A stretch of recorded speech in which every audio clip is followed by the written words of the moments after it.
Olá pessoal, sou Cleidiana Ramos, sou jornalista, doutora em antropologia e produzo a coluna A Tarde Memória para os canais do Grupo A Tarde.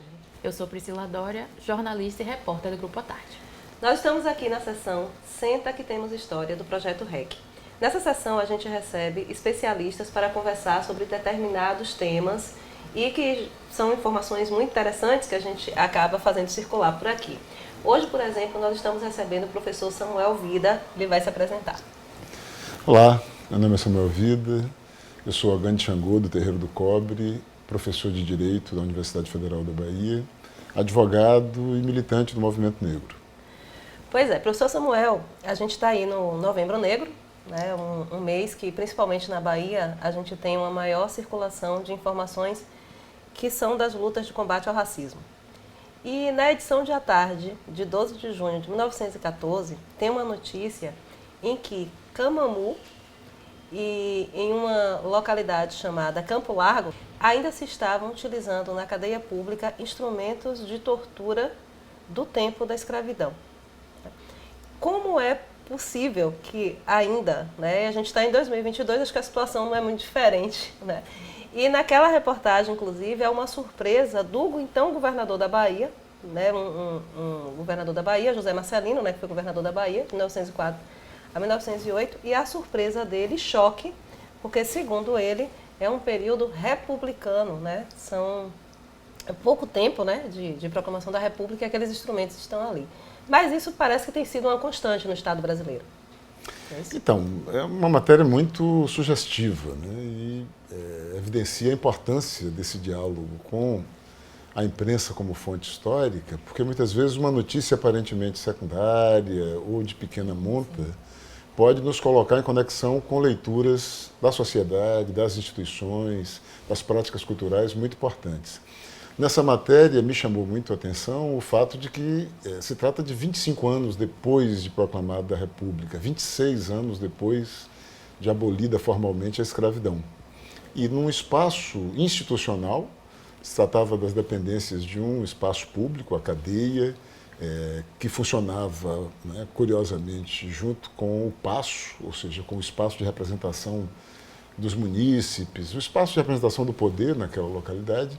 Como num espaço dessa natureza, 25 anos, um quarto de século de república, ainda podia existir tranquilamente um aparato de tortura, visível, exposto de tal maneira que o governador o percebeu e se mostrou incomodado com aquilo, mas mais do que o vestígio físico, o fato de que tudo indicava que aquele aparelho continuava sendo utilizado, né? Portanto, integrava a experiência institucional, já por 2 décadas e meia, do poder público republicano. Então, isso é muito chocante e muito revelador ao mesmo tempo. A matéria também faz uma conexão bastante sugestiva, porque ela, a partir do episódio ocorrido em Campo Largo, denuncia e vincula com uma ocorrência em Camamu, do outro lado do estado. Camamu fica na região sul, o que faz com que a gente possa intuir, imaginar que essa prática estava disseminada na estrutura estatal, especialmente dos municípios, em toda a Bahia. Provavelmente outros episódios similares devem ter ocorrido em várias outras cidades. Ou seja, não se tratava de um fato isolado, de uma reminiscência perdida no sertão da Bahia, mas de algo que integrava a experiência institucional republicana, 25 anos depois de experimentada a República. Nós estamos falando, portanto, de um período no qual já deveriam ter sido adotadas providências, mudanças institucionais, uma alteração da cultura política e jurídica, e, entretanto, o que a gente vê é a persistência das práticas ainda originadas da escravidão. Isso confirma uma espécie de célebre formulação do Alceu Amoroso de Lima, de que o passado não passou. Ele dizia, o passado não é o que ficou para trás, o passado é o que fica no presente. É aquilo que não foi superado e, portanto, que informa, influencia, né, incide intensamente no presente e, de certa forma, também define o futuro. E com isso em mente, professor, como é que você definiria, né, hoje o racismo institucional? Eu acho que o racismo institucional é talvez a melhor forma de dar visibilidade a essa longa duração dos fenômenos que implicam o poder político e as práticas discriminatórias no Brasil.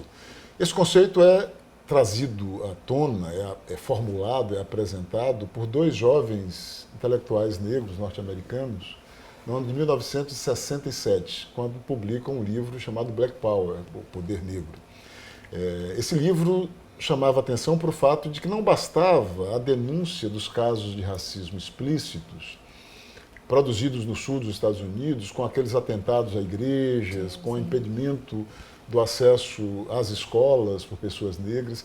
Era preciso ir além e compreender o racismo que se insinuava, que se apresentava no interior das instituições, das práticas adotadas pelas instituições. Então, esse é o primeiro momento de visibilidade deste conceito. Ele tem uma relação direta com o pensamento, especialmente de dois intelectuais negros caribenhos, o Aimé Césaire, mais conhecido como poeta, mas que foi também um importante político francês, que já em 1954, numa obra chamada Um Discurso sobre o Colonialismo, chamava atenção para o fato de que, findo o colonialismo do ponto de vista formal, ou seja, com a emancipação dos estados antigas colônias, não cessava o efeito do colonialismo como um conjunto, como um repertório de valores, de práticas culturais, de referências institucionais. E ele dizia isso especialmente para salientar que o que ocorrera no nazismo no período entre o final dos anos 30 e meados dos anos 40 na Europa, nazismo e o fascismo, não era uma exceção. Não era um fenômeno excepcional que rompera do nada. Ele vai dizer que, pelo contrário, o nazismo e o fascismo eram uma consequência lógica de tudo que a Europa fez durante a modernidade nas colônias. O que foi feito contra os judeus e contra outras minorias no seio da Europa nada mais era do que a repetição do que fora antes praticado contra negros, contra indígenas, em todos os seus aspectos mais bárbaros. Portanto, o racismo não é apenas aquela prática de ódio individual intersubjetivo. O racismo também opera como estrutura, como um conjunto de elementos que naturalizam o tratamento desigualizante. Desde a forma mais extrema de violação física, a tortura, até as outras formas mais sutis, de bloqueio. Eu, por exemplo, mesmo ensinando na Universidade Federal da Bahia há 22 anos, tendo ingressado por concurso público, ainda hoje me deparo com situações em que estudantes ou pessoas que circulam pela universidade se surpreendem quando se deparam comigo como professor. Eu já tive aula interrompida com pessoas perguntando: o professor não veio? E eu estava diante da turma, ao lado do quadro, falando para a turma. O que é que faz uma pessoa, numa situação tão óbvia de performance profissional, duvidar de que aquele sujeito que está ali se dirigindo à turma seja o professor? Inclusive, professor, pegando esse mote, e isso, quando a gente olha para aquela reportagem, tem também um registro muito interessante ali, quando diz que em Camamu, por exemplo, os instrumentos eram utilizados pelo subdelegado, que tinha se exonerado logo depois, que se soube da história, para perseguir adversários políticos. Então, essa prática do racismo institucional, ela não fica apenas restrita também às pessoas negras, elas acabam atingindo também outras pessoas, que muitas vezes nem têm exatamente consciência disso. Exatamente isso que o Aimé Césaire vai suscitar quando discute o nazismo. O que ele vai dizer? A tolerância, a convivência com as práticas de denegação de direitos das minorias, dos grupos marginalizados, chega a um ponto de saturação que faz com que essas práticas atinjam aqueles que se sentem privilegiados. Então, o grande choque do nazismo e do fascismo foi ter atingido pessoas brancas. Os judeus eram pessoas brancas integradas em suas sociedades e foram tratados como tratavam os negros, os índios, os indígenas, melhor dizendo, ao longo de toda a história moderna. Ciganos, né? Os ciganos, os armênios, as minorias étnicas e raciais. Então, sem dúvida, o exemplo suscitado pela matéria, ao reportar-se ao que ocorrera em Camamu, indica isso. O delegado, o subdelegado, não apenas utilizava o tronco para maltratar aquelas vítimas consentidas pela sociedade, mas seus desafetos políticos. Nós podemos imaginar, em 1914, que os desafetos políticos em Camamu eram pessoas também da elite, já que a presença negra na vida política, a presença indígena na vida política, àquela altura, era mínima, do ponto de vista institucional. Então, pessoas brancas possivelmente estavam sendo levadas ao tronco, tratadas como negros, né? Portanto, isso confirma isso que o Aimé Césaire já chamava atenção. A tolerância, a cumplicidade com a injustiça faz com que mais cedo ou mais tarde você também seja tragado por ela. Aquele poema do Brecht diz um pouco isso, né? Mexeram com o judeu, você não se importou porque você não era judeu. Mexeram com um setor ou outro que não... Né? Até que chegam a você e não tem ninguém para protestar, não tem ninguém para questionar. Uhum. O próprio texto faz uma referência, diz assim, mesmo os criminosos não podem ser tratados dessa forma, né? Exatamente. Mas a gente tem também, ao longo, né, da história, né, desde essa tragédia da escravidão, a gente tem muitos movimentos de contestação a ela, né? E normalmente esses movimentos partem das pessoas negras, né? E o senhor tem trabalhado um pouco nisso na sua pesquisa, que é muito interessante, que é sobre a questão do constitucionalismo, não é isso? Uhum. A presença negra nos processos de constituição. Eu queria que o senhor falasse um pouquinho, né, sobre isso, que é muito interessante. Pois bem, o constitucionalismo é o arranjo político-jurídico mais sofisticado que a modernidade produziu, né? É aquela ideia de regular a política pelo direito, definir normas jurídicas que demarcam os limites da prática política e regular o direito pela política, porque o processo constitucional é um processo, fundamentalmente, um debate político. Qual a sociedade que se quer, quais os valores que devem ser afirmados, o que deve ser a cidadania, como o Estado deve se organizar, os limites à ação estatal e o regramento da ação governamental.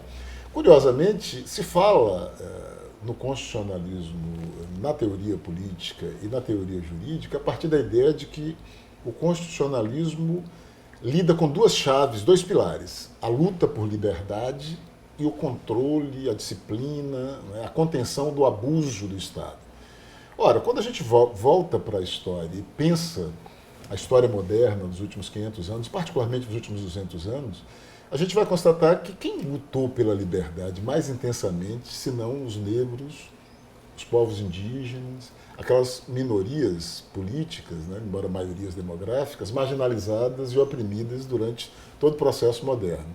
Dois, quem se opôs ao Estado de forma intensa, desafiando inclusive as culturas institucionalizadas pelo racismo, senão esses setores, né? E, entretanto, eles não aparecem na narrativa do constitucionalismo. Nem no plano teorético, fala-se, por exemplo, em liberdade constitucional, falando da liberdade grega, do debate em Atenas, e não se associa ao fato de que essas sociedades que se formaram nos dois últimos séculos, como Estados-nação, são sociedades que conheceram a escravidão intensamente, ou seja, a maior afetação à liberdade, a escravidão africana.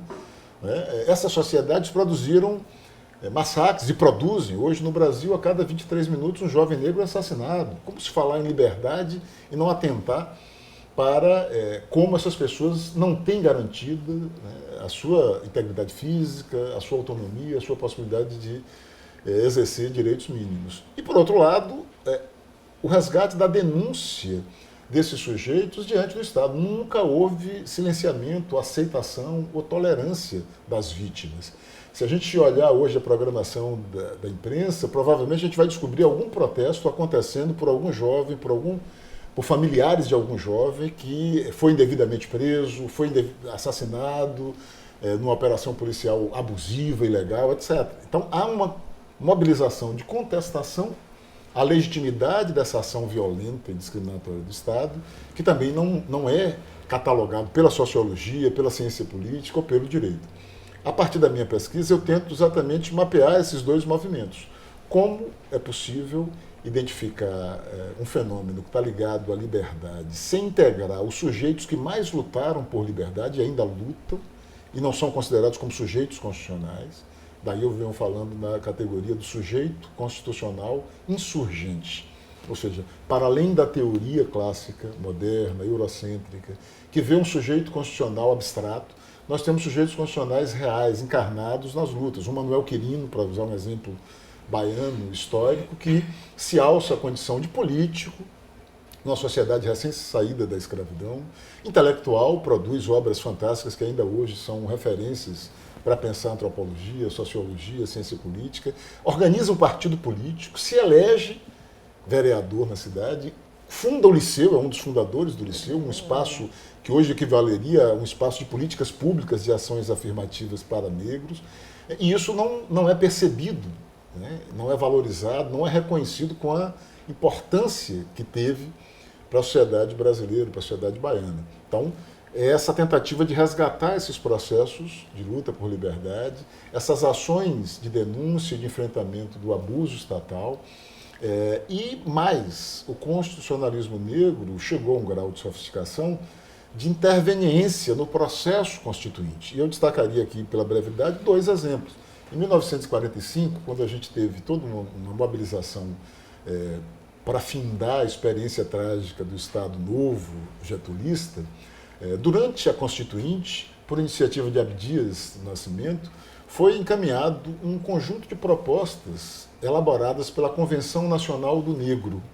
A Convenção Nacional do Negro reuniu entidades negras, centenas de entidades negras do Brasil, em 2 sessões, uma em São Paulo e uma no Rio de Janeiro. E produziu um documento fantástico propondo criminalização do racismo já em 1945 e propondo, pasmem, políticas públicas. Não eram chamadas de ações afirmativas, mas já havia ali um entendimento de que era preciso garantir acesso à educação, ao emprego, uma preocupação com o trabalho doméstico, que sempre foi uma extensão da experiência da escravidão persistente no Brasil.